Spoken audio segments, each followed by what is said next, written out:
আজ থেকে ট্রেনের ভাড়া বাড়ছে। এছাড়া বাড়ছে কন্টেইনার পরিবহন ভাড়াও। ১০০ কিলোমিটারের বেশি দূরত্বে ট্রেনে ভ্রমণের জন্য টিকিট কিনতে হবে রেয়াদ সুবিধা ছাড়াই। ২৪ এপ্রিল থেকেই এটি শুরু হয়, কারণ ট্রেন ভ্রমণের ১০ দিন আগে অগ্রিম টিকিট বিক্রি করে রেলওয়ে। এ নিয়ে আলোচনাতে চট্টগ্রাম থেকে যুক্ত হচ্ছেন সহকর্মী হাসান রিটন। রিটন, ট্রেনের ভাড়া বৃদ্ধির বিষয়ে বিস্তারিত জানাবেন, আর এ বিষয়ে যাত্রীদের প্রতিক্রিয়া কি, তারা কি বলছেন? বিকাশে কম খরচে ক্যাশ আউটের লিমিট বেড়ে ৫০,০০০, প্রিয় এজেন্টও ২টা।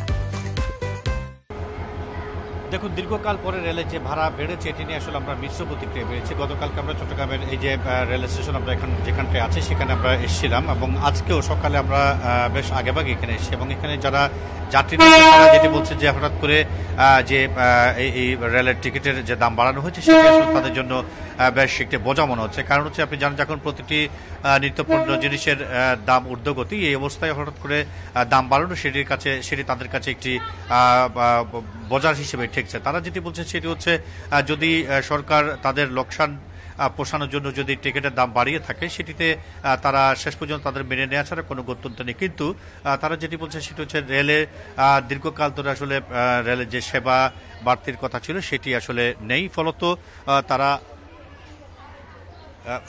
আসলে যে তারা বলছেন যে রেলের দাম বেড়েছে সেটি নিয়ে আসলে তাদের আক্ষেপ থাকলেও সেটি তারা আপাতত মেনে নিচ্ছেন। কিন্তু যে সেবা, অর্থাৎ ট্রেনের সিট পাওয়া থেকে শুরু করে সিটের আশপাশে যে ময়লা আবর্জনা থাকে সেগুলো, বাথরুম থেকে শুরু করে অন্যান্য যে সমস্ত জায়গাগুলো, অর্থাৎ মানুষের প্রতিনিয়ত যে সমস্ত ব্যবহার্য যে সমস্ত জিনিসগুলো ট্রেনে থাকে সেগুলো যথেচ্ছ অবস্থাগুলো সেগুলোকে পরিষ্কার না করে, অর্থাৎ রেলের যে সেবা পাওয়ার কথা সেটি শতভাগ পূর্ণ না করে ট্রেনের টিকিটের দাম বাড়ানো, সেটি আসলে কোনোভাবে তাদের কাছে গ্রহণযোগ্য বলে মনে হচ্ছে না। এটি নিয়ে আমরা আসলে স্টেশনের সঙ্গে যারা আছেন, রেল ম্যানেজার সহ অন্যান্য যারা আছেন তাদের সাথে কথা বলেছি। তারা যেটি বলছে সেটি হচ্ছে, রেলের আসলে দীর্ঘদিন ধরে লোকসান আছে, সেই লোকসান পুষিয়ে নিতে তারা আসলে ট্রেনের টিকিটের দাম বাড়িয়েছেন।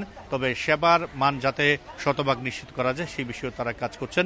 এটি নিয়ে তারা বলছেন যে তারা ঊর্ধ্বতন কর্তৃপক্ষের সঙ্গে প্রতিনিয়ত যোগাযোগ রাখছে। মানুষের যে অভাব অভিযোগ রয়েছে সেটি যাতে মেটানো যায় সেই বিষয়ে তারা প্রতিনিয়ত কাজ করছেন, এবং তারা মনে করছেন যে খুব দ্রুত সময়ের মধ্যে যাত্রীদের যে দীর্ঘদিনের যে অভিযোগগুলো রয়েছে সেগুলো মেটাতে তারা সক্ষম হবেন, এবং মানুষের যে হাহুতাশ রয়েছে সেটি তারা মেটাতে অনেকটাই সক্ষম হবেন। চট্টগ্রাম থেকে জানাচ্ছিলেন সহকর্মী হাসান রিটন।